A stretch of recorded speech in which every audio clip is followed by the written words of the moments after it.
ಓಂ ನಮೋ ನಾರಾಯಣ. ಓಂ ನಮೋ ನಾರಾಯಣ. ಈಗ ನಾನು ಏನು ಹೇಳಕ್ಕೆ ಬಂದಿದ್ದೀನಿ ಅಂದರೆ, ಇಂದು ಡಿ ಕೆ ಶಿವಕುಮಾರ್ ಮತ್ತು ಸಿದ್ದರಾಮಯ್ಯವರ ತಂತ್ರ ಕುತಂತ್ರಕ್ಕೆ ಅಂತಿಮ ಘಟ್ಟ ಬಂದಿದೆ. ಇದೇ ತಿಂಗಳು 29 ನವಂಬರ್ ರಾಹುಲ್ ಗಾಂಧಿ ಮೀಟಿಂಗ್ ಅಂತ ಹೇಳಿದ್ದಾರೆ. ಅದಕ್ಕೆ ಇಲ್ಲಿ ಇವರು ಮೀಟಿಂಗ್ಗಳು ಶುರು ಮಾಡಿಕೊಂಡಿದ್ದಾರೆ. ಸಿದ್ದರಾಮಯ್ಯ ಬಣ್ಣದ ಎಚ್ ಸಿ ಮಹದೇವಪ್ಪ, ಸತೀಶ್ ಜಾರಕಿಹೊಳಿ, ಪರಮೇಶ್ವರ್ ಮತ್ತು ಕೆ ಎನ್ ರಾಜಣ್ಣ ಮತ್ತು ಇತರರು ಎಲ್ಲರೂ ಸೇರಿ ಇವತ್ತು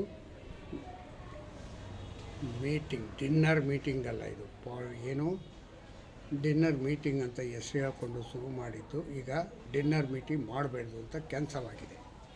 ಆದರೆ ಇವರು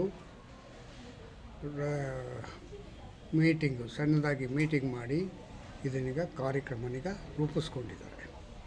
ಏನಕ್ಕೆ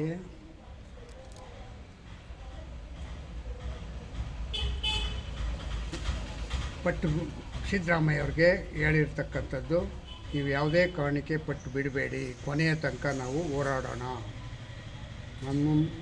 ನೀವಲ್ಲದೆ ಬೇರೆ ಯಾರೂ ಮುಖ್ಯಮಂತ್ರಿ ಆಗಬಾರ್ದು, ತಪ್ಪಿ ಡಿ ಕೆ ಶಿವಕುಮಾರ್ಗೆ ಯಾವುದೇ ಕಾರಣಕ್ಕೆ ಬಿಟ್ಟುಕೊಡ್ಬಾರ್ದು. ಆ ಥರ ಏನಾದ್ರು ಬಿಟ್ಟುಕೊಟ್ರೆ ನೀವು ದಲಿತರಿಗೆ CM ಬಿಟ್ಟುಕೊಡ್ಬೇಕು ಅಂತ ಮಾತುಕತೆ ನಡೀತಾ ಇದೆ. ಆದರೆ ಇದರಲ್ಲಿ ಡಿ ಕೆ ಶಿವಕುಮಾರ್ ಬಣ ಆಲ್ರೆಡಿ ಅವರು ಬೇರೆ ಬೇರೆ ರೂಟ್ನಿಗೆ ಹಿಡ್ಕೊಂಡು ದಾರಿನಿಗ ಮೀಟಿಂಗ್ ಮಾಡಿಕೊಂಡು ಅವರು ನಮ್ಮದೇ ಗೆಲುವು ಅಂತ ಅಂದ್ಕೊಂಡು ಓಡಾಡ್ತಾ ಇದ್ದಾರೆ. ಆದರೆ ಅವರು ಸದ್ದಿಲ್ಲ, ಗದ್ದಲ ಇಲ್ಲ, ಸೈಲೆಂಟಾಗಿ ರೆಡಿ ಮಾಡ್ತಾಯಿದ್ದಾರೆ. ಮತ್ತು ಅವ್ರದ್ದು ಒಬ್ಬೊಬ್ಬರೂ ಒಂದೊಂದು ಥರ ಹೇಳ್ತಾ ಇದ್ದಾರೆ. ನಮ್ಮ ಹತ್ರ 60 ಜನ ಅವರೇ ಇರ್ತಾರೆ, ಒಬ್ಬ 70 ಅವರೇ ಇರ್ತಾರೆ, ಒಬ್ಬ 80 ಅಂತಾನೆ, ಒಬ್ಬ 95 ಇದೆ ಅಂತ ಹೇಳ್ತಾನೆ. ಹಿಂಗೆ ಮಾತಾಡಿಕೊಂಡು ಅವರು ಇದನ್ನು ಮಾಡ್ತಾಯಿದ್ದಾರೆ.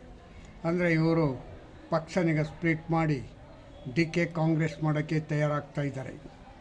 ಇಲ್ಲಿ ಸಿದ್ದರಾಮಯ್ಯ ಹೆಂಗಾರು ಮಾಡಿ ನಾನು ಕಾಂಗ್ರೆಸ್ ಪಕ್ಷದಲ್ಲೇ ಉಳಿಸ್ಕೋಬೇಕು ಎಲ್ಲರನ್ನೂ ಅಂತ ಅಂದ್ಕೊಂಡು ಇವರು ಹೋರಾಟ ಮಾಡ್ತಾಯಿದ್ದಾರೆ.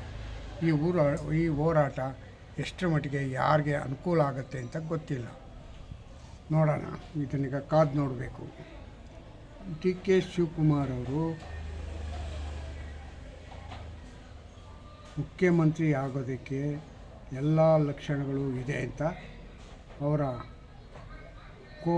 MLAಗಳು ಮಾತಾಡ್ಕೋತಾ ಇದ್ದಾರೆ.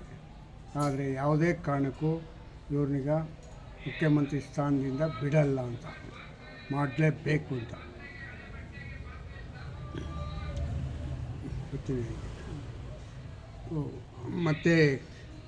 ಮತ್ತು ಇನ್ನೇನು ನಡೀತಾ ಇದೆ ಹೆಂಗಂದರೆ, ಇವರು ಡಿ ಕೆ ಶಿವಕುಮಾರ್ ಮತ್ತು ಸಿದ್ದರಾಮಯ್ಯನವರು ಏನೆಲ್ಲ ದಾರಿ ಹುಡುಕ್ತಾವ್ರೆ ಅಂತ ಗೊತ್ತಿಲ್ಲ. ಸಿದ್ದರಾಮಯ್ಯನ ದಾರಿಗೆ ಮುಳ್ಳಾಗುವ ರೀತಿ ಇವರು ಮಾಡ್ತಾಯಿದ್ದಾರೆ ಅಂತ ಗೊತ್ತಾಗ್ತಾಯಿದೆ. ಓಂ ನಮೋ ನಾರಾಯಣ. ಓಂ ನಮೋ ನಾರಾಯಣ.